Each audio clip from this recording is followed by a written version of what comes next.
Hello, boss. How are you? Hi, hello. I'm okay. Doing well.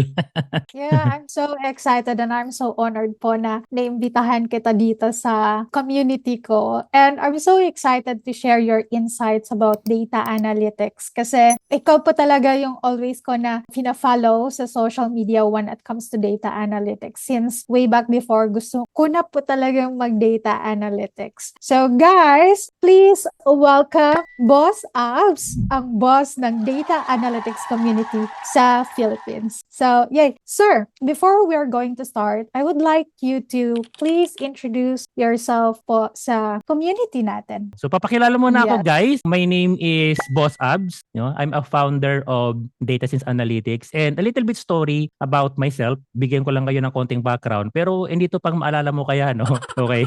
I was born at very young age. Yak. Nax. Ibang klase, no? I mean, isa akong out of school youth. Yan. So, kumbaga sa term natin mga Pilipino, parang mahirap pa sa daga. Parang ganun yung datingan natin. Tumigil sa pag-aaral kasi mas kinakailangan paboran yung laman ng sikmura, kinakailangan magtrabaho parang buhay rather than taking school. But habang nasa proseso tayo, habang nagtatrabaho tayo, na-realize ko napakahirap ng buhay. Yun. Kaya sabi ko sa sarili ko, no matter what happen, magtatapos ako ng pag-aaral. So ayun, bumalik ako sa pag-aaral. Yung lahat ng naipon ko nung nagtatrabaho pa tayo, no, ginamit ko yung pag-enroll ng high school. Fortunately, natapos naman natin yung high school ng very smooth, and nagkaroon lang tayo ng konting struggle because how do I self myself pagdating sa college? Kasi alam naman natin lahat na napaka-expensive ng college. Ginawa ko, nag-exam ako sa lahat ng mga school, no? Halos lahat ng school sa Naga City, that's Camarines Sur. Nag-take ako ng exam, scholarship program, entrance exam. May nagbibigay ng 50%, yung iba naman is 60%, and fortunately, nakakuha tayo ng 100% scholarship program sa alma mater ko, which is yung Wow. WRI Computer College. So napakaswerte ko kasi I get the scholarship program. Pero syempre, bilang isang college student, no, kinakailangan para natin suportahan for some miscellaneous fee or yung mga activities sa school, ganyan. So, yep, every Saturday and Sunday, I still do have part-time job. Yan. So far, natapos naman natin pero hindi ganun ka-smooth, no? Kasi during that time also, syempre, nagbibinata tayo, no?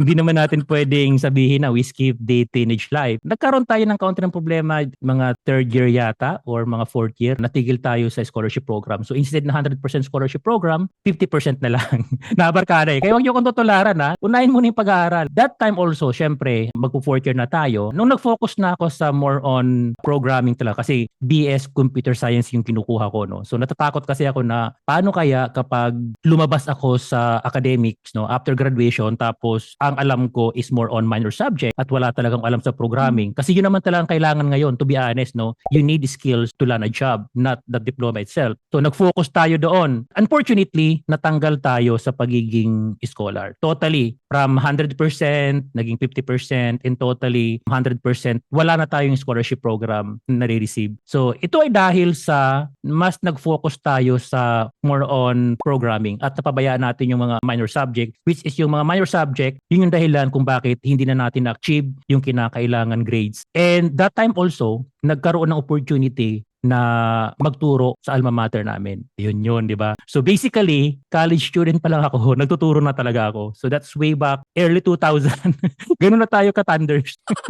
Okay, to be honest, ganun na tayo katagal sa industriya ng pagtuturo, no? Nabasa ko sa fine print na once you are faculty of that school, of our alma mater, meron silang tinatawag na faculty development program whereas you can take any course that you want. Bahala ka kung anong gusto mong kunin, and that is 100% for free, di ba? So basically, ang nangyayari, nag-aaral tayo, nakafocus tayo sa programming. At the same time, napapractice ko. Kasi sabi nga nila, di ba, if you want to master one thing, you have to teach it. So parang, oh my God, ito yung Yeah. sagot ng universe para sa akin na I do study programming, I teach programming. At the same time, wala akong binabayaran na tuition fee kasi nga dahil doon sa faculty development program. So ayun, basically, natapos natin yung pag-aaral natin. Then, eto na yung turning point natin, no? So I graduated with high honor. Yun, sarap naman noon wow. kasi pumasok pa rin yung grades natin. And then ang lakas ng loob ko, no? With high honor, then graduate of computer science, may experience ng around 1 year sa teaching. I won multiple awards pagdating sa mga programming competition. Then lumuwas ako ng Maynila para mag-apply. Yun, di ba? Ang lakas ng loob. Nag-apply ako sa isang company, sa isang pinakamalaking company. Hindi ko napapangalanan pero name it RCBC Bank.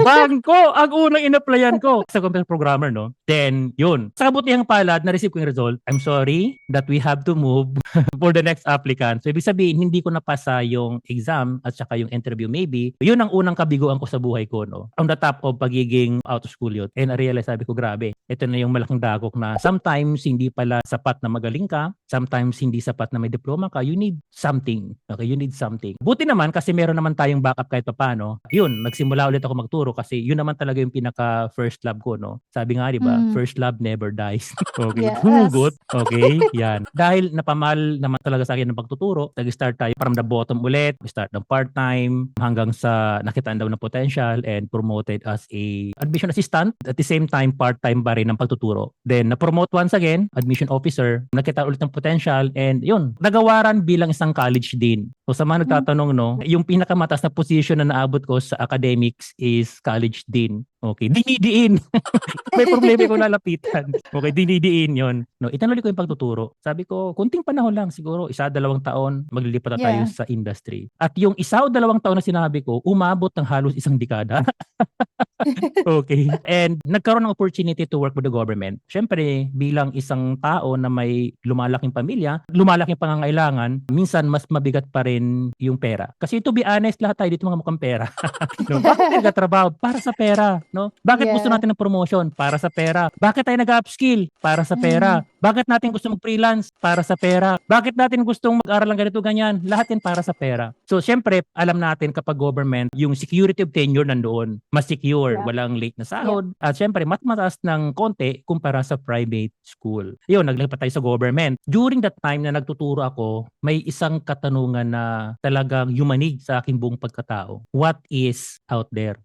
Ano kaya ang nasa labas ng akademya? Because kalahating dekada ko nasa akademya ako eh. Ano kaya meron sa labas? And meron ba talaga akong karapatan magturo ng programming na samantalang wala pa akong nagagawa na ni isang program na ginagamit ng mga kumpanya? So parang may sapak, may suntok sa sarili ko, may kurot sa puso ko kasi pakiramdam ko wala akong karapatan. Okay? Although that time is nagtitake na ako ng master's degree, no? Parang wala akong karapatan. Parang hindi sapat na may alam ka lang, dapat talaga meron kang sapat na karanasan. So yun yung panahon na iniwan ko yung akademya at naglipat ako sa industry, no? But ayun, unfortunately ulit, medyo nahirapan tayong mag-transition. Kaya alam kong pakiramdam ng mga tao na career shifter from any field and then maglilipat ng ibang field, 'di ba? Sa gusto nilang field. Medyo mahirap 'yon kasi unang-una, ang kulang natin experience. Nasa pagitan tayo ng may experience ka, kaya hindi ka nila pwedeng bigyan ng entry-level position kasi you have experience eh. But wala kang experience directly doon sa hinahanap nila position. So parang nasa middle of nowhere ka, no? So ang ginawa ko, sabi ko, kahit entry level, okay para sa akin. Kasi ang pinaka-importante dito is makapagsimula ka. So sa mga career shifter, wag niyong isipin na mataas ka agad yung position or mid-level ka agad. Kahit sabihin natin na meron kang 5, 6, 7, 10 years of experience, wala yun doon. Tinanggap ko yung position sa pinakamababa and that time is I am a software quality assurance. So pinagandang term yan ng software tester. So doon tayo nagsimula, no? So ayun, habang nasa industriya tayo, okay, na-promote ulit, okay, sa pangalawang pagkakataon at naging naging data specialist. So nasa ADP section ako, electronic data processing, and ang handle ko is more on database. Ayun. And that time also, sabi ko, 'di ba, iiwan ko yung akademya, pero hindi kaya ng puso ko. So habang nagtatrabaho ko sa industry, I have a full-time job. Meron akong part-time job every Saturday. Nagtuturo ako ng 2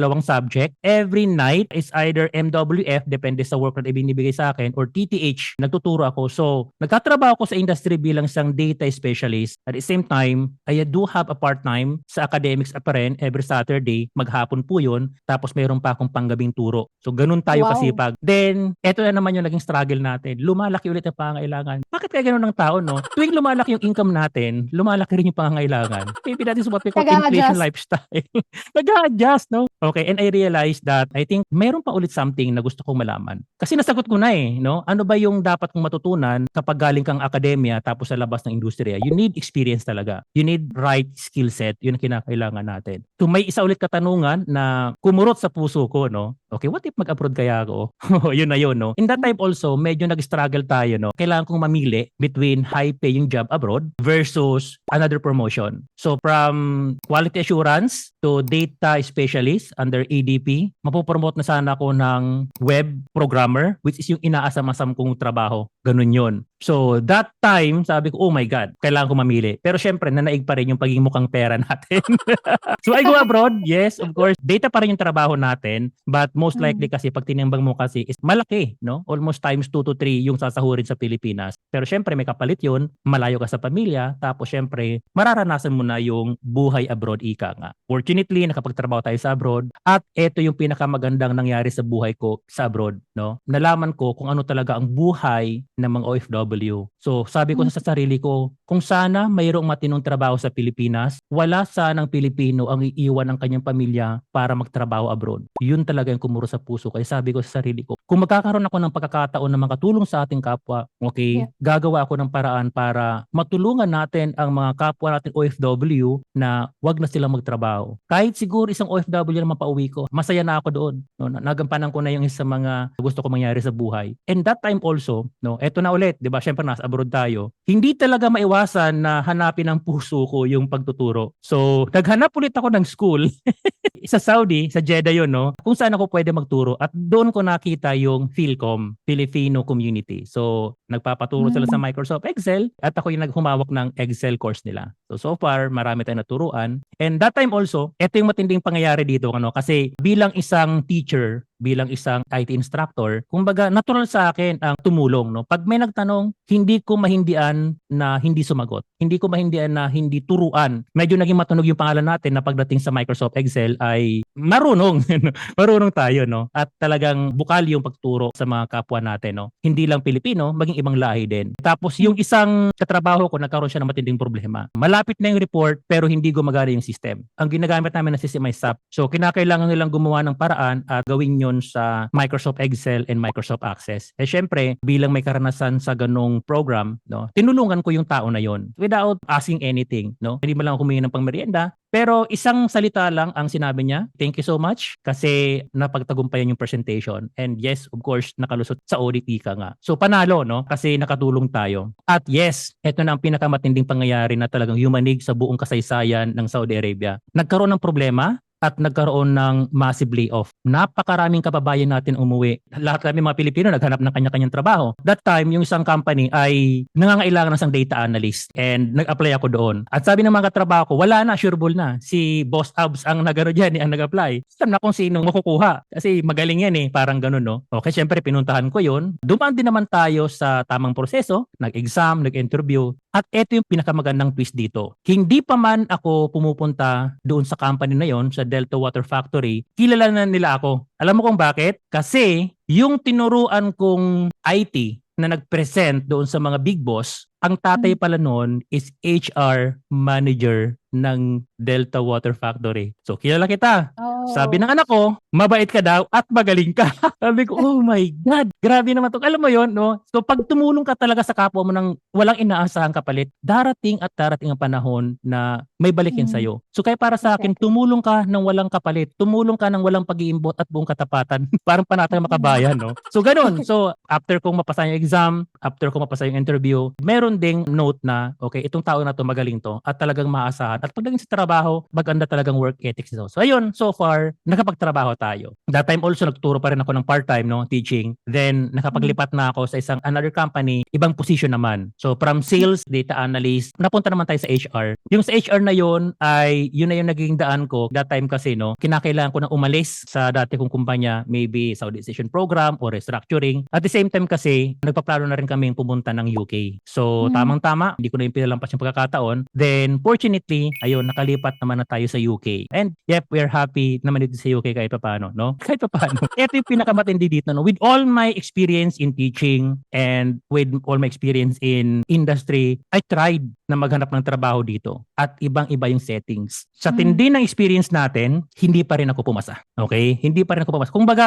iba yung level kapag nasa first world country ka. So, kinakailangan kong dumaan sa isang proseso na kung saan kaya kong patunayan na I could work here at UK. At yes, meron tayong isang kababayan na founder ng isang award-winning fintech company, financial technology, at doon ako nag-intern. Internship program yung pinasok ko, wala pong bayad yun. Unpaid internship. Kasi usually, ganoon naman talaga ang ginagawa talaga pala dito. No? Intern ka muna, volunteer ka, after 2 to 3 months, pwede kang ma-absorb. So parang ganoon ang ginagawa. So sa mga gustong mag-transition dyan, no, isa sa mga paraan no, para makalipat ka is mag-intern ka po talaga. So that you have a proof na meron kang tamang experience. Then after kong makakuha ng internship program, I try to reapply once again. Kasi hindi naman na bago sa akin yung makareceive ka ng, unfortunately, we have to move to the next candidate. 100 of rejected application nung wala pang experience dito. But the moment na magkaroon ako ng internship program, the moment that I have proof na kaya kong magtrabaho dito, ayun na, may tumawag na dalawa for the interview.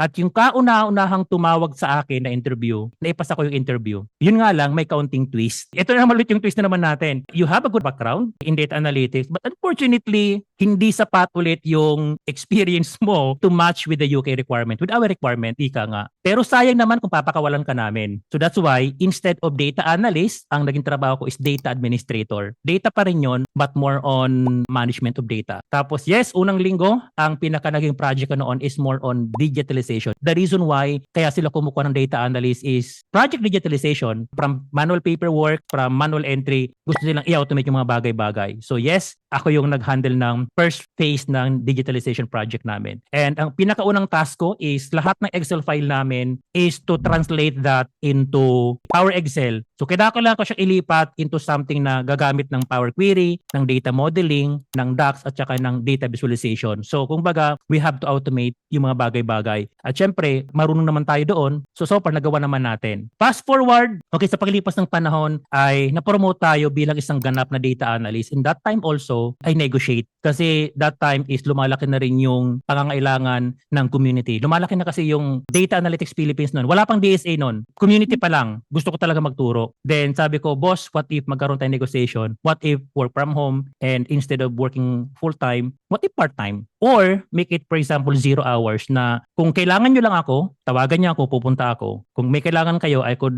do it from home. So parang ganun yung negotiation natin. So walang fixed time na pwede akong pumunta sa office. Walang fixed time na kinakailangan ko magtrabaho. So I have a freedom. Pupunta lang ako. Kung kinakailangan nila ng tutulong sa kanila, nandito ako. Parang ganun yung naging usapan namin. And I am happy with that kasi nga dahil sa pagkakataon na yun ay mas natulungan ko na yung community and doon na rin nabuo ng paunti-unti yung DSA. And that the story of my life, you know. So kaya sa mga nahihirapan dyan, no, learn from me na kahit nasa pinaka-bottom ka ng buhay mo, being out of school youth, education and training is one way para mabago yung buhay mo. But don't be confused, no, pagdating sa education versus diploma. Because when we say diploma, ito yung papel na nare-receive natin when we finish the course or something. But the education is something na nasa utak natin, nasa puso natin, at isinasa buhay natin. Magkaiba po yun, no? So education is something, that's why nung naisip ko, no, kung magtatayo man ako ng sarili ko kumpanya, alam ko, education and training ang nagpabago sa buhay ko. Kung nabago ako ng education and training, malamang sa malamang,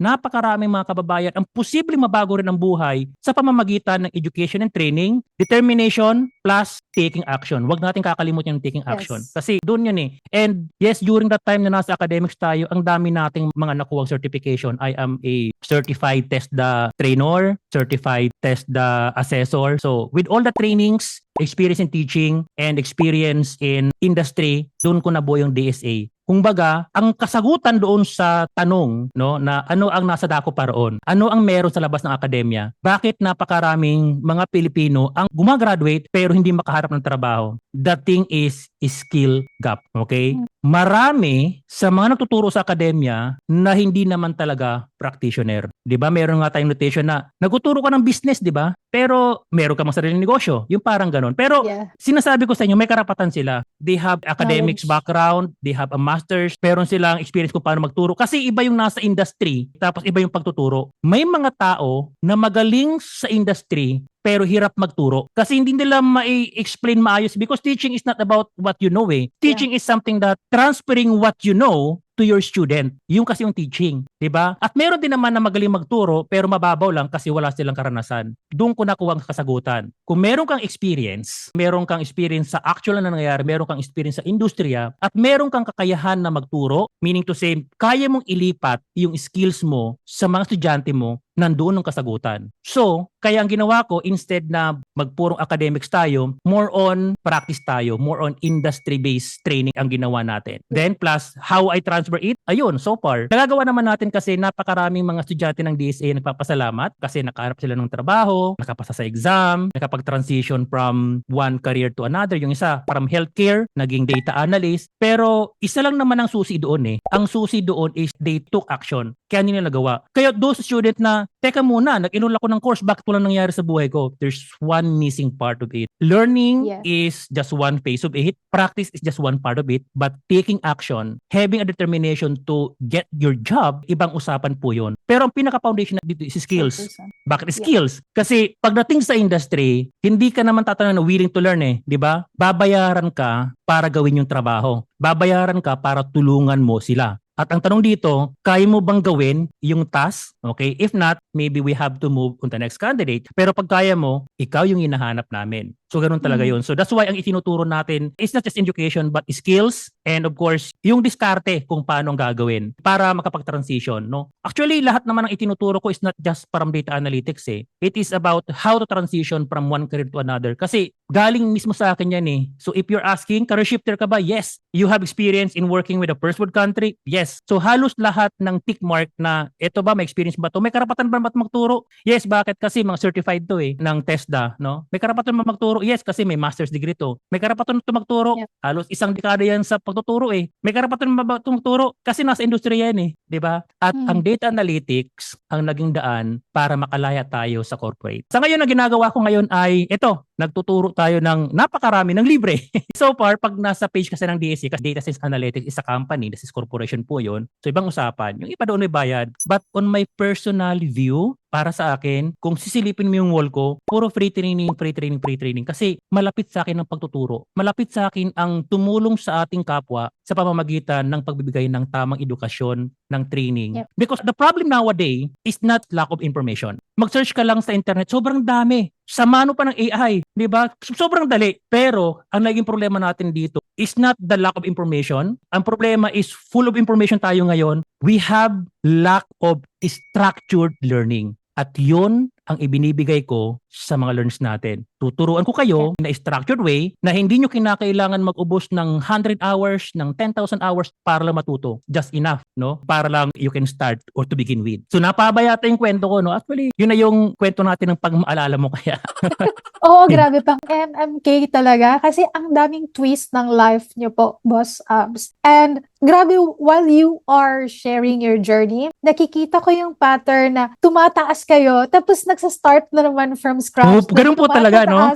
That is so inspiring. Like, while listening to you, parang na-inspire and na-motivate ako na, oh, it's really good to shift career if you want to. Like, hindi ka dapat mag-hesitate, mag-change ng career or change ng industry. If you really want it, you just have to make sure that you have the knowledge and then the skills and you have to implement it. Speaking of data analytics, sir, can you please share to our viewers right now kung ano talaga tong data analytics and paano siya nakaka-help sa isang business? Okay, so magandang katanungan niya, no? So unang-una kasi, no, alam natin na sa ngayon, ang buhay ng isang kumpanya ay pinapatakbo ng data. Data is everywhere. At if you look for the definition of data according to internet or Webster Dictionary or whatsoever dictionary, sasabihin data is a raw fact. Ano yun? Anong ibig sabihin nun, no? Masyadong iba yung pakahulugan ng akademya patungkol sa data. But in reality, data is the new oil. Data is the new currency. Data is a lifeblood of every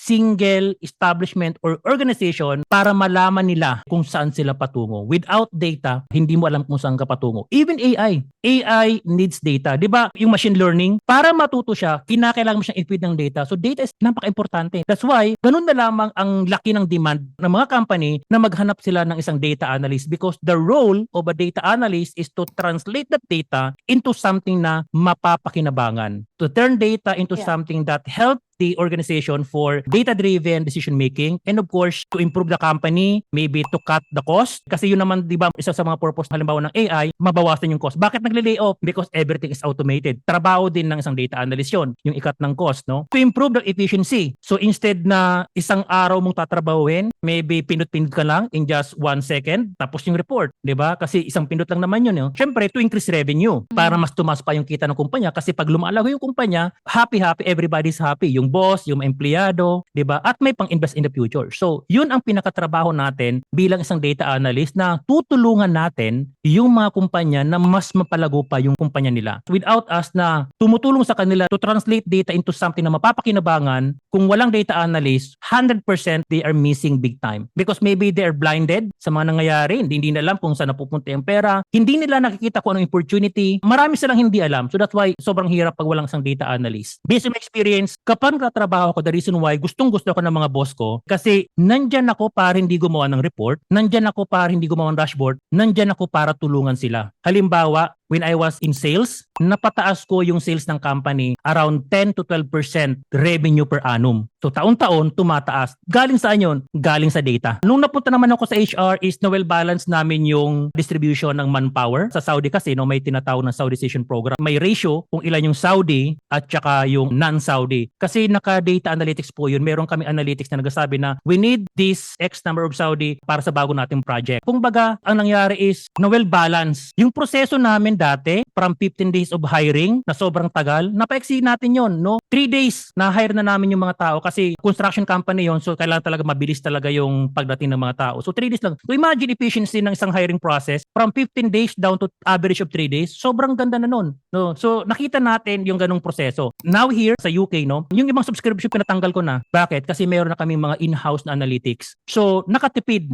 Yun ang trabaho natin. Ito yung gusto ko lang sabihin, no, sa mga nakikinig ngayon, no. Ang akala ng iba, ang trabaho ng isang data analyst ay gumawa ng dashboard. Tapos yun na yun, nagkakamali po tayo. Hindi ang trabaho natin, parte lang yung trabaho natin. Ang pinaka-workflow talaga natin, phase 1, get the problem, get to know the situation. Phase number 2 is you have to provide that dashboard, that solution. Phase number 3, you have to provide insights and recommendation. Anong gagawin natin? And phase number 4 is you have to look for the feedback. Kung baga feedback, measure loop tayo. So yung solution na ibinigay mo, you have to measure it kung gumagana o hindi. Kasi pag hindi gumagana, you have to revise bakit kaya hindi gumagana to. So ibig sabihin, ang trabaho natin bilang isang data analyst ay hindi lang technical, no? Hindi tayong workforce na sa pinakamababa, hindi rin tayo yung manager na sa pinakamataas kasi hindi naman tayong decision maker, but we are in the middle of technical person and a manager. Tayo yung bridge. Para maunawaan ng mga manager yung technical data, yun ang trabaho natin. Para mapabilis yung decision making ng company, yun ang trabaho natin. Actually po, thank you so much for that answer kasi marami po kayong na-tick sa mga questions ko. But can you please reiterate again kung ano nga yung mga task talaga ng isang data analyst? Like hindi siya sa job description. Kasi I feel like some of the job descriptions na nilalagay sa mga platforms, for example, Upwork or sa Indeed or sa Seek, hindi siya masyadong nagtutugma talaga sa actual na day-to-day task ng isang data analyst. Can you please list again or let us know again kung ano talaga yung specific task na ginagawa ng isang data analyst? Ayun, no? So alam mo yung dahilan kung bakit hindi nagtutugma yung job description sa actual na ginagawa natin bilang isang data analyst? Nagtrabaho ko sa HR, tama? Nagtrabaho ko sa HR. So, yung HR kasi, hindi naman talaga sila data analyst. So, hindi talaga nila alam yung tunay na proseso. So, nagbe-base lang talaga sila sa sinasabi ng manager. Nagbe-base lang sila sa input ng iba. Baka kung by the book, no? By the doctrine, ika nga, no? So, usually, ang ginagawa namin, nag-search lang naman kami sa internet, kinaka-copy-paste namin, ito yung trabaho na kinakailangan sa engineer. Engineer eh.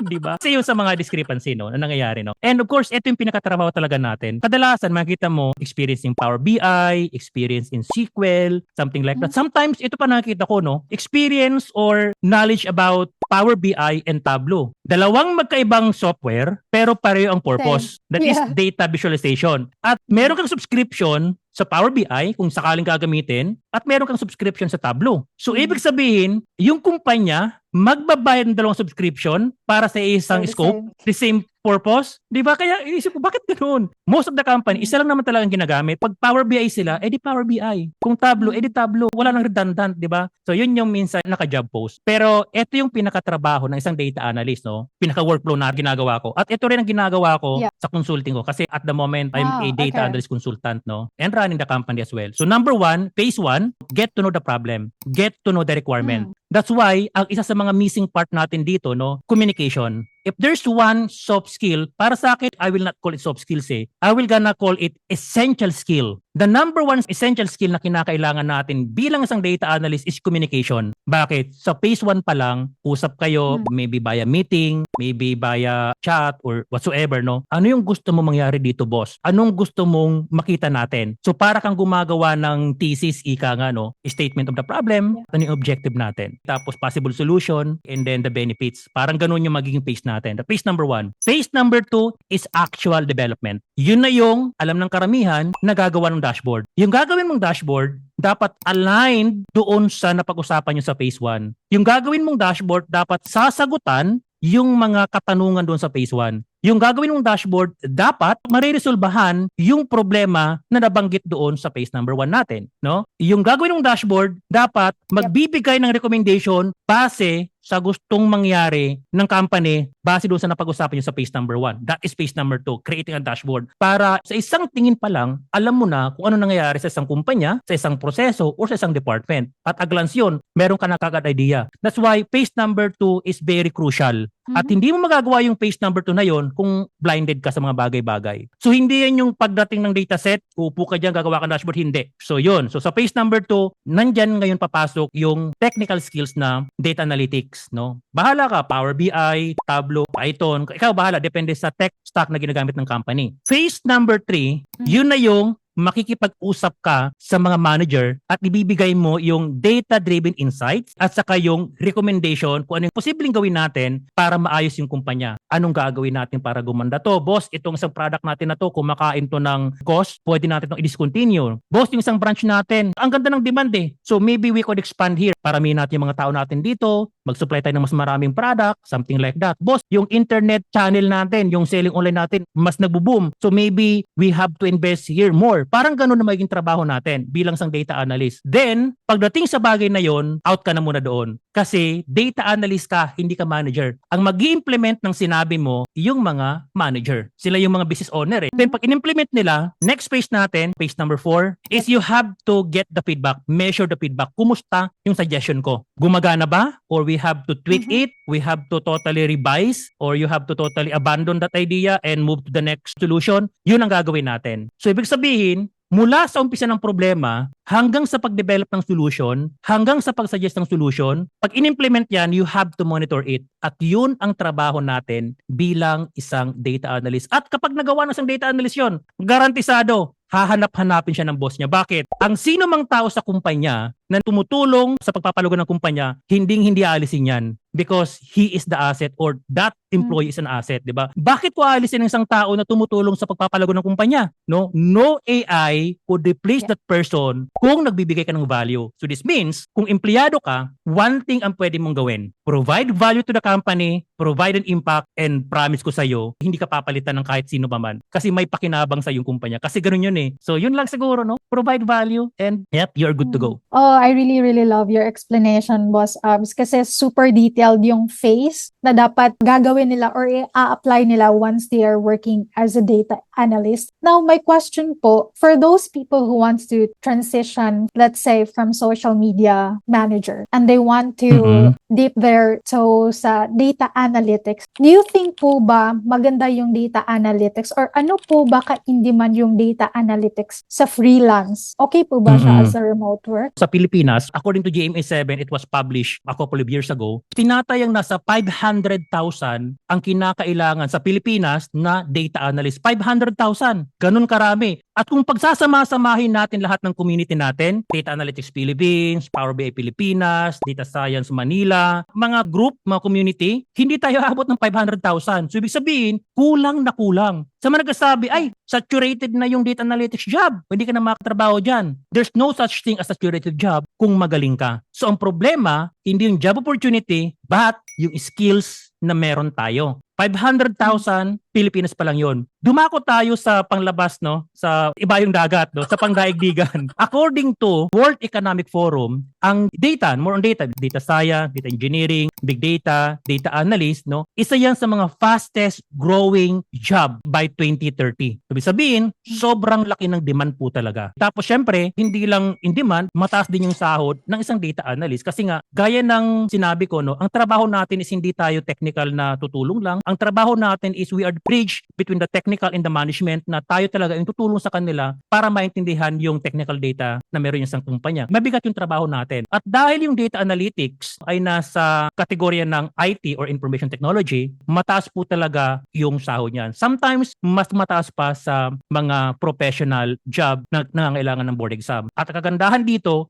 hindi mo kinakailangan magkaroon ng diploma, hindi mo kinakailangan magkaroon ng lisensya para lang makapag-transition ka. Skills ang kinakailangan natin. Skills lang po talaga. If you have the right skills, you will land on the right job. The right skills for the right job. Sa mga gusto mong transition into data analytics is, maganda ba na maging data analyst? Okay? Sinasabi ko sa inyo, hindi maganda maging data analyst. Kung ang gusto mo lang maging output is bare minimum. O yun naman talaga yun, no? Pero if you believe that you have an skills na kaya mo magtanong, kaya mong i-discover yung mga problem, kaya mong gumawa ng solution, kaya mong mag-provide ng recommendation, I think that para sa yung pagiging data analyst, kumbaga isa ka ditong decision maker. If you are not a decision maker at tingin mo isa kang tao, no, nasa sulok lang, pindot-pindot, walang masyadong ginagawa, not visible, I think hindi para sa'yo, no? Maybe maghanap ka na lang siguro ng ibang trabaho na mas babagay sa personality mo. Kasi sometimes it's about the personality wise, no? Napakahirap kasing magtrabaho kung against sa personality mo yung isang bagay. Sabi nga, no, find the job you love and you will never work for the rest of your life. Parang gano'n, no? But sometimes you have to balance, no? Between yung trabaho mo na love mo or sometimes yung high-paying job. Kasi kung minsan, no, mataas nga yung trabaho pero stress ka naman sa buhay mo. Diyos ko, napaka-eksi ng buhay para ma-stress tayo, di ba?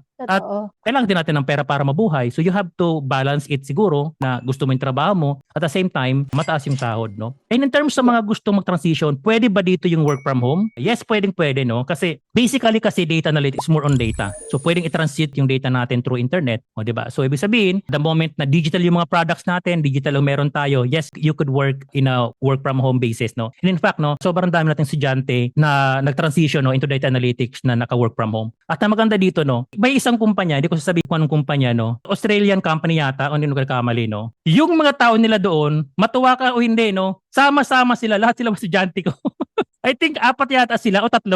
Lahat estudyante. Ang unang nag-message sa akin, yung pioneer. Sabi niya, Boss Abs, yung 2 estudyante mo nasa amin na dito. Tapos sumunod yung isa, Boss Abs, nakakatuwa. Ang nag-interview sa amin ay yung estudyante mo pala yun. So far, from healthcare, naging data analyst siya, no? Tapos meron pang isa, nasa graphics yata. Hindi niya nag-message, pero sinabi din sa akin nung contact person na sabi, marami na sila doon. Isang company, no, puro DSA yung natanggap. Ano kayong meron sa DSA? Bakit, nice. bakit natanggap sila ng sila, no? Okay, kasi iba kasi yung turo natin, no? It is not super advanced, di ba? If you're looking for the training na super duper advanced na wala nang masasabi, you don't need us. But if you're looking for starting all over again, yun, pwede ka namin tulungan kasi yung pathway natin naka-design talaga to learn data analytics in just 6 months yung pinaka-program natin. And yes, no, sa mga aspiring dyan na freelancer, social media manager, I think data analytics is something na pwede mong i-add, no, sa arsenal mo. At ang kagandahan nito, no, so many people said that career ship, no. Actually, data analytics is not a career ship. Hindi yung career ship talaga. Kapag sinabi kasi natin ship is magbabago ka totally, no? Yeah. Data analytics is upgrade of career. Bakit? Kasi kung titingnan natin, no, galing ako sa sales, data analytics. Galing ako sa HR, data analytics. Sumusupport ako sa executive team, sa C-suite level, data analytics. Whatever field na currently nandito ka ngayon, it could really help you. Because HR analyst is just a data analyst na nakatrabaho sa HR. Financial analyst is just a data analyst na nagtatrabaho sa finance. Healthcare analyst is just a data analyst na nagtatrabaho sa healthcare. So, pag natutunan mo yung data analytics, mag-upgrade yung skills natin. Kaya yung previous domain mo, makakatulong yan sa'yo. Bigyan kita ng isang halimbawa, no? You are a FB ad specialist. Hindi ba maganda na ikaw na yung tatrabaho ng ads, ng copyright, ng creatives, ikaw yung mag-run. At the same time, ikaw pa ang mag-a-analyze ng result. And from that result, ikaw pa yung mag-a-suggest anong pwede natin gawin. So mag-a-upgrade, di ba? Parang all-in-one. If you are, for example, bookkeeping bookkeeping naman, no? Nasa bookkeeping. Hindi ba maganda na ikaw na yung nasa bookkeeping at the same time, ikaw pa ang gagawa ng analytics ng company mo? So it's an upgrade. Ang analytics kasi hindi lang yan para sa isang sector eh.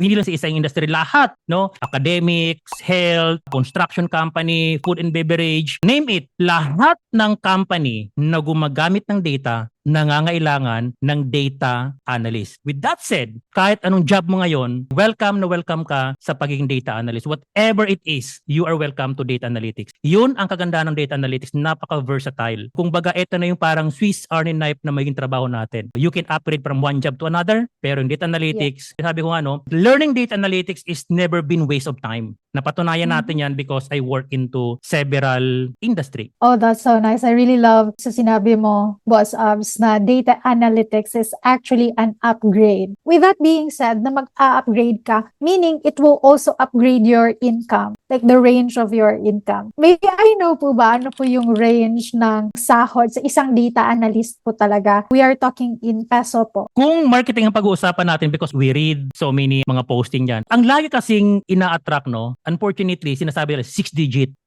May katotohanan o wala? I-debunk natin yan, no? Yes, of course, possible na ma-achieve mo yung 6 digit tulad ng pinopromote ng karamihan. Even not data analytics, no? Minsan marketing, 6 digits at sinasabi. No? Kasi yung pang-hook sa atin. No? Pero to be honest, posible mo ma-achieve yung 6 digit na yan kapag nasa mid or nasa high position ka na. Maybe mga senior, something like that. Pero kung starting ka pa lang, pinaka-sinasuggest ko lang dito, no? Pag sa Pilipinas, do not go with the minimum. Nasa batas kasi yun, eh, no? So, hindi ka pwedeng pumunta sa minimum at a little bit higher than the minimum. So, maybe you could start at least 25, maybe 30, something like that for the entry level. Good na yon. Okay na yan. Kasi ang pinaka-importante dito is yung experience. Experience lang, no? Yeah. And after 18 months, pwede kang maghanap ng ibang trabaho. Hanggang sa pataas ng pataas. If you start all over again, huwag kayong mag-expect ng mas mataas na sahod. But always you can negotiate. For example, ang background mo is management position, pwede mo i-negotiate. Para my previous job, I am a manager, so I know the people skills plus data analytics, so I could ask a little bit higher, maybe 40 to 60 siguro if you are a manager. For mid siguro, around 40 to 60 or sometimes up to 100. Pero pag mga senior,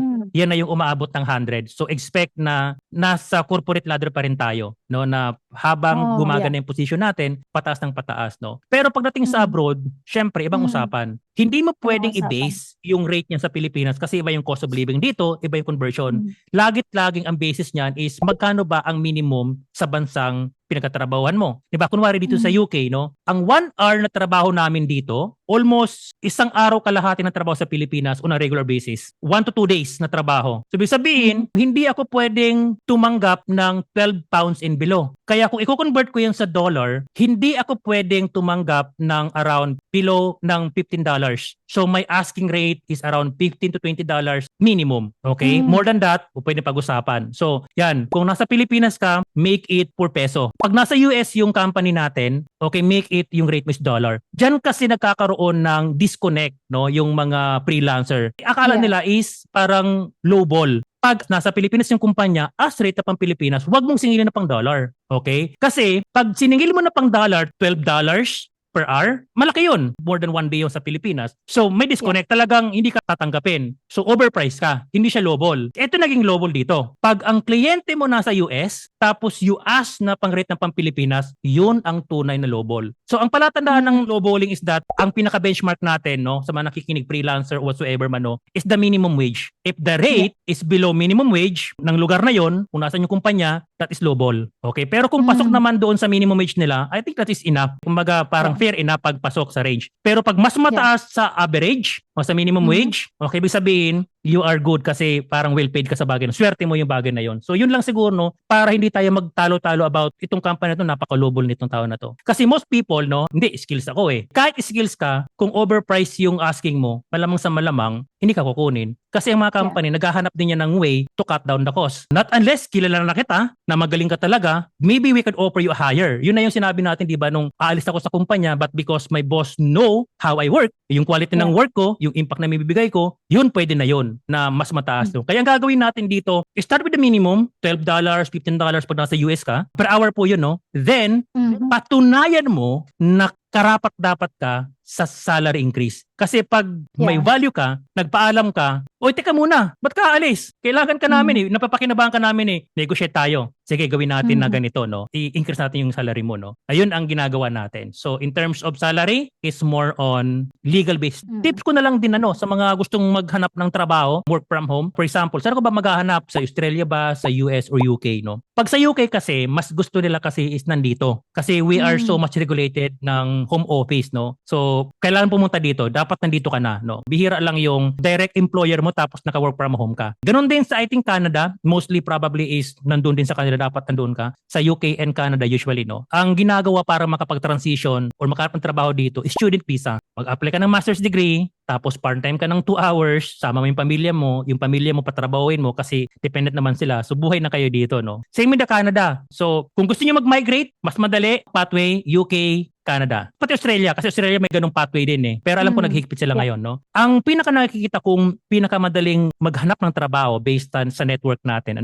I think that dalawang bansa, US and Australia. Sa dalawang bansa na diyan sila nag-o-offer ng mga work from home setup. So yun lang ang payo natin sa mga gusto na mag-transition. Nice. I would totally agree with that. But now, Boss Abs, for example, wala talaga akong experience when it comes to data analytics. How can I convince a client to hire me? What should I prepare? Do I need to prepare a portfolio like a dashboard para mapakita na, uy, alam ko yung ginagawa ko? What can you suggest na gagawin namin? Ngayon, no? So many people nowadays, ang sinasabi nila is willing to learn. But that word, that is the number one killer of your application. Number one killer yan. Kasi walang kumpanya na magbabayad para lang matuto ka. Okay? So the number one requirement at all, lahat naman, graphic designer or FB ads, ang pinaka number one requirements natin para makapasok dito is skills. Skills.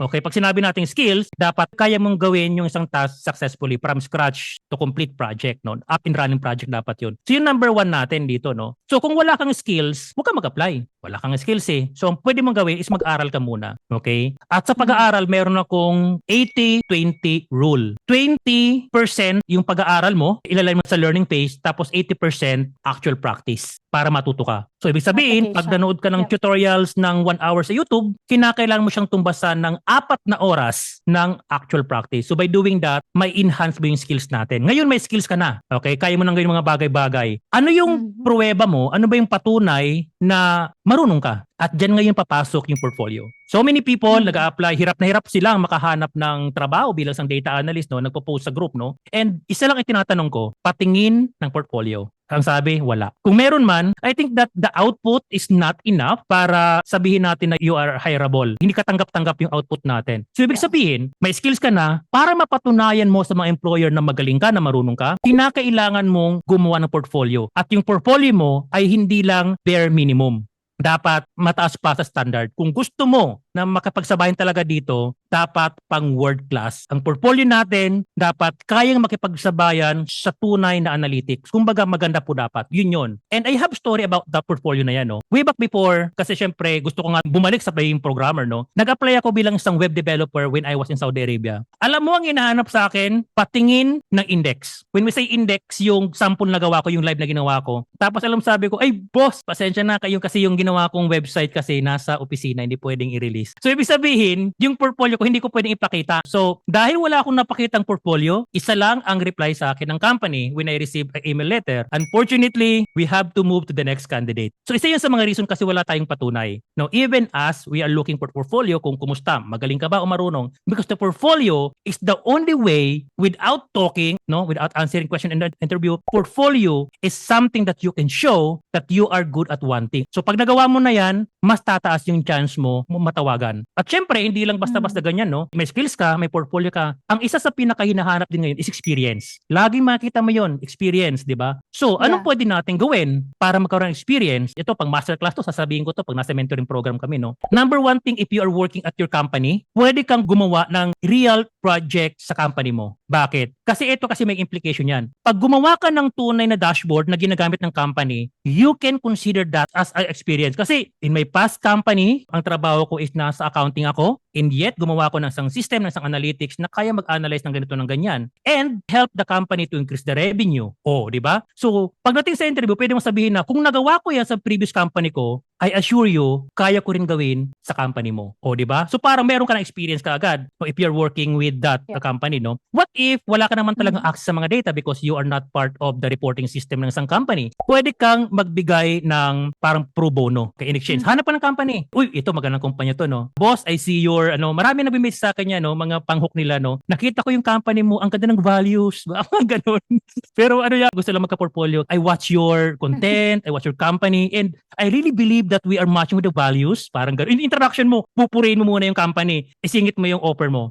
With that, I am offering you a analytics service for free. No question. Walang attachment tayo dito, no? So, ayun. Gagawa ka ng totoong project para sa company na yun for free in exchange of testimonial or pwedeng sabihin natin certificate of employment. Parang gano'n. Yun lang kapalit. Pag ginawa mo yun, two things will happen. Number one, pag nagustuhan nila yung trabaho mo, pwede kang absorb. Tama? Kasi nakatulong to ba't po natin papakawalan? Nasa atin na yung assets O yun yung unang pwede mangyari. Pangalawang pwede mangyari is that magkakaroon ka ng testimonial na itong tao na to, marunong to, magaling to, and pwede mong sabihin na, oy, sa company na to nagtrabaho ako dito, and yet, hindi ka nagsisinungaling. Don't ever lie to your credential, no? Kasi pag nahuli ka, isang malaking kahihiyan yun. Kasi sinasabi ng iba, fake it till you make it. Hindi. Dapat mong pagtrabaho yung mga bagay-bagay. So yun, isa pwede natin gawin, di ba? Mag-volunteer ka, tapos gawan mo. Tapos syempre, internship. Kahit paid man or unpaid, go mo na yan. Basta importante, mayroon kang experience. So para sa akin, ang pinaka-importante dito, tatlong bagay. Number one, on the top, no, skills. Dapat meron kang skills. Para patunayan mo na magaling ka, you have to show yung world-class portfolio mo. So yun yung patunay mo, no? Pangatlo, no, pwedeng nandyan kasi some companies, hindi naman na tumitingin sa experience, but they're looking experience, at least meron ka. Tapos syempre, yung number 4 natin, ang hindi mawawala, no, lifelong learning. Kahit natanggap ka na sa trabaho, wag na wag kang titigil mag-aral.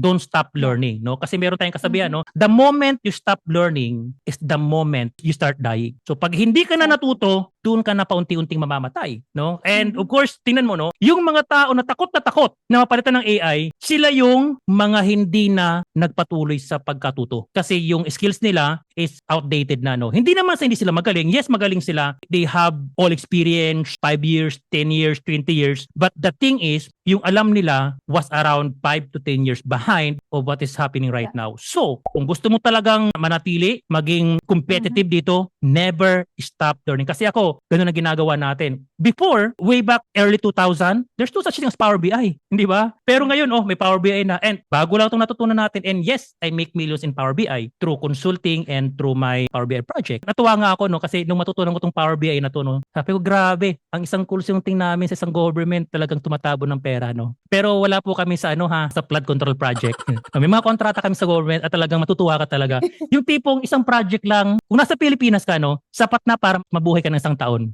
Ganun yung posible mong makuha dito, no. Sa Pilipinas tayo, wag sa yogi. Pero pag sa yogi kasi parang I need to work more. Pero tumigil na po ako sa paghahanap ng pera. So I quit to my full-time job and I do yung gusto ko na lang siguro. Mas pinili ko na lang na mag-slow living tayo. So at the age of early 40, totally hindi na ako naghahabol ng pera kasi yes, I have a consulting. I have a DSA na pinapatakbo ng team. So less monitoring na lang ako dyan. Tapos syempre, I do have some investment like nasa trading or whatsoever. So yun lang siguro, no. Ito yung pinakapayo ko. Don't settle for less. Yung tipong average ka lang. Kasi sometimes sinasabi natin na jack of all trades, master of none. Marami kang alam, wala kang master. Meron naman sinasabi yung iba, no, na master one thing. Alin ba talagang dapat natin gawin? Jack of all trades, master of none, or isa lang yung master natin? Ang problema kasi pag you only master one thing, parang hindi sapat For example, you are master in data analytics. Yun lang yung alam mo. Parang kulang. So, ang payo ko lang din sa mga nakikinig ngayon, no, don't master one thing, but ito ang gusto natin. Master one thing and specialize 2 to 3 things. Yun. Yung specialization man na yun, magkukomplement yun doon sa kung ano meron ka. For example, bakit sobrang lumago yung DSA? Bakit tayo yung leading training provider in the Philippines? Hindi naman talaga data analytics yung mastery ko lang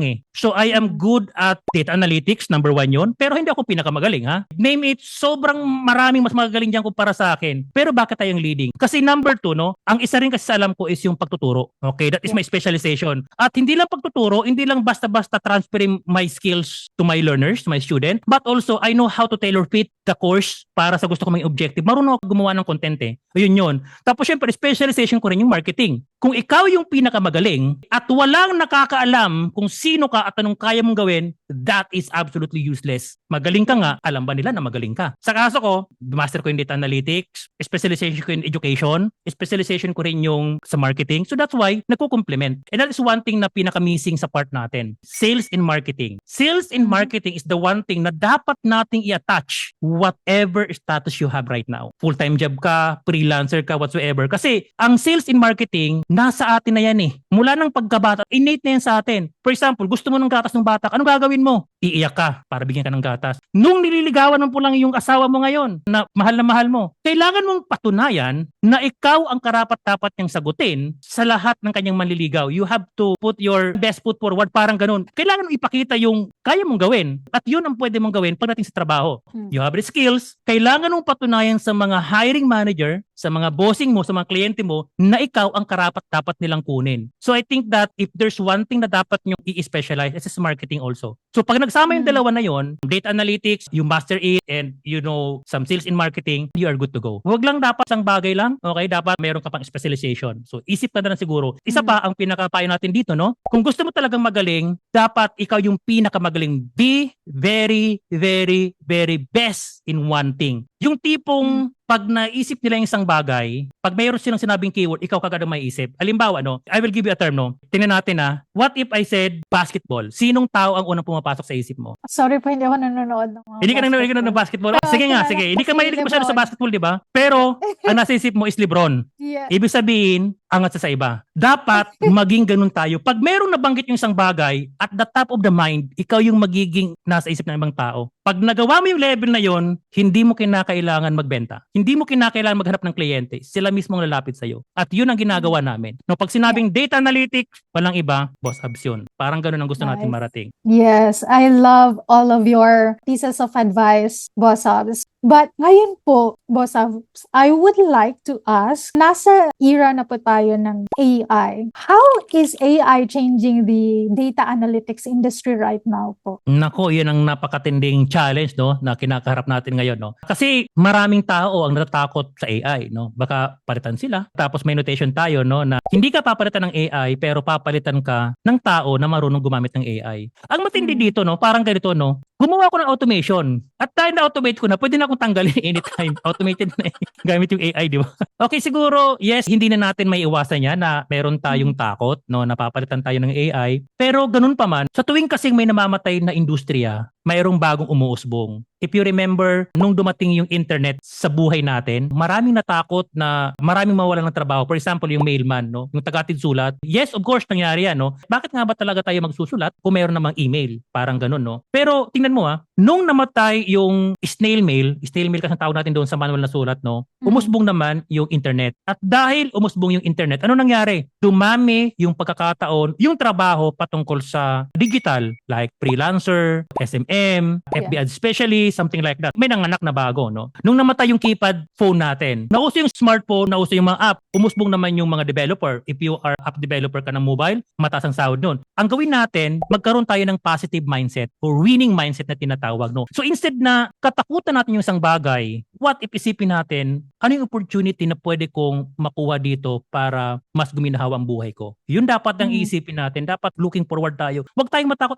papalitan tayo. Instead, thinking about that, ano ang pwede kong gawin para ma-maximize natin itong AI na to. Ngayon, ilipat natin sa data analytics. No? So, usong-uso ngayon yung tinatawag na vibe coding. So, maraming nagtatalo-talo dyan. No? If you read the community, maraming against sa vibe coding, maraming gusto to, no? Kasi madali nga lang talaga yung task natin. Pero para sa akin, no, ang pinaka number one na dapat nating matutunan muna dito is the foundation. Kasi kung mapapansin natin, nasa iba-iba yung industry ako, di ba? Isa lang ang pinaka ginagawa ko talaga sa umpisa, master the basics. You must have a solid foundation. Kapag okay na kasi yun, madali na lang mag-move forward. Then, with the help of AI, yun na yung talagang mag-boost yung productivity natin. Ngayon, pagdating kasi sa mga vibe coding using AI, kapag ginamit mo purely AI assisted, hindi mo alam yung logic, hindi mo alam kung ano nangyayari doon sa program na yun, so you are blinded. Kaya pag nagka-problema, hindi mo alam yung gagawin mo. So, ang gagawin natin yung AI, magiging tools lang natin yon. Gagamitin natin yung AI in our own advantage Yeah. at wag natin iasa yung lahat ng bagay sa AI. Kumbaga, wag tayo maging dependent, no? So, ganun lang naman ang gagawin natin. So, I think that AI is so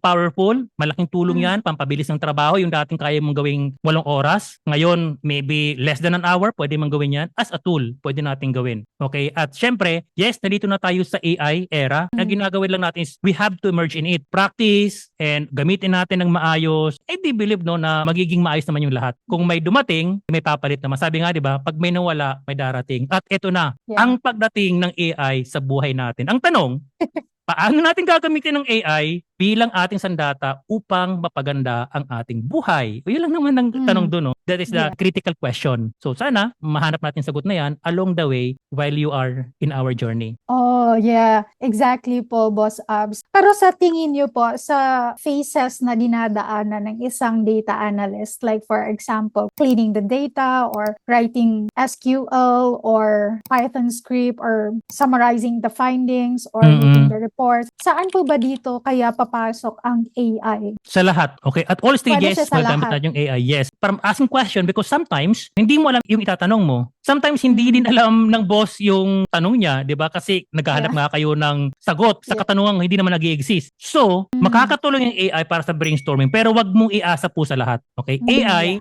is not supposed to replace the human in terms of critical thinking and problem solving. Kasi dapat yun ang meron tayo, no? Yung AI, ang i-response niya lang naman is based on the data na meron ka. Kung anong i-feed mo sa kanya, yun din ang balik. Alam ba ng AI yung context ng company? Alam ba ng AI yung nilalaman ng utak mo? Not unless you have to translate that into sentence, into paragraph na ipinid mo doon sa AI natin. And based on what you have, then ask AI kung anong pwedeng isuggest. From data gathering, data cleaning, data visualization, pwede ka mag-ask sa AI, no? And of course, doon sa pag-generate ng insights, yan. Tapos doon sa sinabi ng AI, hindi naman lahat valid yun eh. So you have to validate yung mga possible na sinasuggest na, ito, close to sa amin to, itik mo to. Ito masyadong malayo kasi yung context nito is hindi naman bagay doon sa company na meron kami. So you have to cross out it. And yes, finally, you can refine. Tapos, syempre, doon tayo sa feedback. Alam ba ng AI anong result ng implementation? Syempre, hindi alam, no? So, you have to gather again the data, no, yung result, tapos you have to fit ulit doon sa AI. Then, it will regenerate kung anong suggestion. So, all throughout the development process from phase 1 to phase 5 para sa atin, everything is magagamit po talaga ng AI natin. Yun ang kagandahan na meron tayong AI ngayon kasi super duper pinapadali yung buhay natin. Payo ko lang, no? Huwag masyadong umasa sa AI kasi alam naman natin lahat pag umasa ka, no? Sasabihin ko na yung result, masasaktan ka lang. Napakarami natin nangyari sa buhay natin yan, no? Umasa at nasaktan sa bandang huli. No? Maging sa pag-ibig, 100%. huwag kayong masyadong 100%. asa. Okay. 100%, di ba? Relate? Relate. So, Boss Abs, you said na ang pinaka-importante talaga na skills na magkaroon ng isang data analyst is to have critical thinking and Problem solving na skill. Yan po ang pinakamahirap din na skills na matuntunan, di ba? Kailangan mo Actually, talaga hindi naman eh. Hindi naman kasi mula pagkabata, nasa atin na yan eh. And hindi kasi natin namamalayan, we are naturally problem solver and critical thinker. Niniwala kayo dun. Ang iba hindi maniniwala, bigay ko kayo ng idea. Okay? Sa buhay natin, no? Nagmamaris ka ng pera, no? Nagkakaroon ka ng trabaho, nagbabayad ka ng bills. Napansin mo dito, yung Meralco due na. At on the next week, mapuputulan ka. Tapos yung isang bill mo is too big and hindi pa naman siya due. Tapos kahit na hindi mo ito mabayaran next month, okay lang. Kasi pwede pa naman next month eh. Alin ang una nung bayaran? Siyempre, anong unahin mo? Meralco. Meralco. Kasi ganoon talaga tayo. Init na yun sa atin. Naturally yun. Hindi lang natin napapansin yun. Pero ganun po talaga ang nangyayari sa buhay natin, di ba? Na-apply na pala. Oo, dina-apply natin. Hindi lang natin napapansin, eto na pala yun. So, ganun din sa data analytics. Kasi decision making eh, alin ba ang dapat natin gawin para magtuloy-tuloy yung smooth operation ng company natin? Ang kinakailangan na lang is palabasin. At dyan ngayon papasok ang mentor. Because mentor will help you to unleash the dragon within.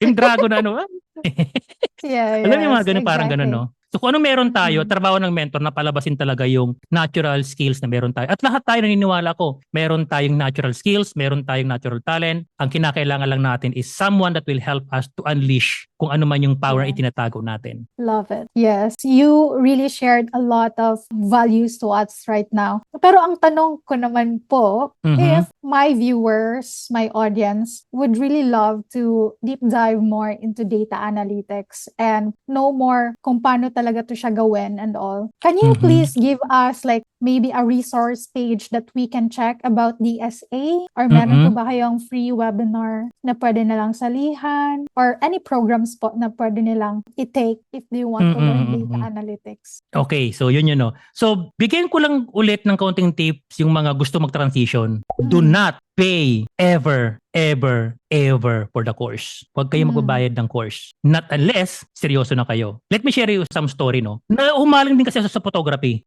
Photography, alam natin lahat ng photography is mahal yan, no? Namili ako ng camera, mga lenses, tripod, splash, couple of batteries. Ang dami kong binili. Talagang medyo masakit sa bulsa yung mga gadgets sa camera. Ginastusan ko, nag-enroll ako sa isang course, and all of the sudden, I have realized na wala pala akong talent sa photography. I mean, malayo sa loob ko, no? Malayo sa personality ko, no? So, what was happening is that gumastos na ako. Malaki. I lost around 6 digit. Ganun kalaki yung nagastos natin. To the point na yung camera ko, binigay ko na lang sa anak ko, no? Kasi di ko naman talaga gusto, no? Nagsayang ko ng oras. Nagsayang ako ng pera na hindi ko naman talaga mapapakinabangan. So, that's why I highly suggest, okay, like ko itong sinasabi, do not ever pay for the course para matuto.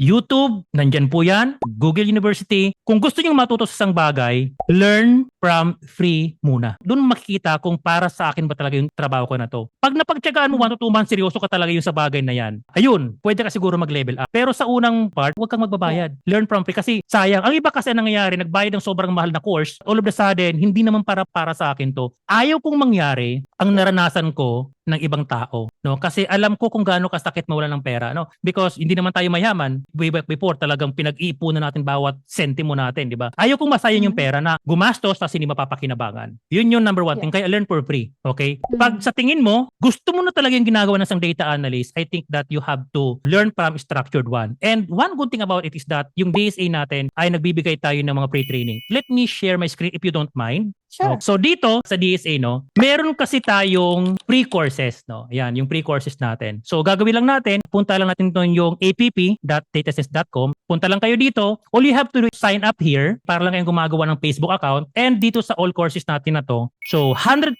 for free, wala kayong babayaran, just sign in, click that course na to, and you are good to go. For example, inopen natin to. And yes, sa ngayon, ang meron dito is yung old recordings na meron tayo. We have that. Yeah. Okay, this is about data analytics fundamentals sa recordings. And last time, we do teach about the Power BI Crash Course, which is sa punto na to, no, ang pinaka-purpose natin dito is para may pakita natin, no, ano ba talaga ang trabaho ng isang data analyst. Pag natapos mo yung course na yan, wala tong quiz, no, just learn from it. And ito ang maganda dito kasi hindi lang free trainings ang ibinibigay natin kasi I am a problem solver na tao, yung tipong visionary. Ang nagiging problema kasi sa YouTube, to be honest, no, pwede kang manood ng 100 of hours or even 1,000 of hours sa YouTube, but aminin natin sa hindi. Kahit gaano karami o kahit gaano kakatagal na sa YouTube, hindi ka mabibigyan ng certificate of completion. So that's why ang kagandahan dito, pag natapos po tong course na to, magkakaroon ka po ng certificate of completion. Tulad nito, no, i-download ko lang to para makita natin ano. Okay, downloaded and there you go here. I'm gonna open that. Meron kang ma-receive na certificate of completion from DSA. Yun ang advantage natin dito, no? Ito pa ang naging problema natin dito. Karamihan sa nakakatanggap ng certificate, ang nangyayari ay yes, printed, pero walang pruweba na authentic yung pinangahawakan mong certificate. Because kahit sino pwedeng pikiin yung certificate natin, tama? Pero dito, yung certificate of completion natin, yung credentials natin, meron po tayong validator or meron tayong authenticator. So ang gagawin lang natin, if you visit this one, right click, and I'm gonna copy it and paste it here. And yep, makikita mo dito. So meron tayong verifier dito. And ang gagawin lang natin, i-enter lang natin tong ating credentials ID and paste. There you go. Meron kang online validator para sa credentials natin. So meron niyang pangalan mo dito, sino nag-issue, anong course yung kinuha mo, meron tayong credentials ID, tapos kung kailan siya natapos. And lifetime po yung certificate in-issue natin. Balik tayo dito sa ating parte na to, no? At ang kagandahan dito, pwede mo siyang i-share sa LinkedIn. So just click this.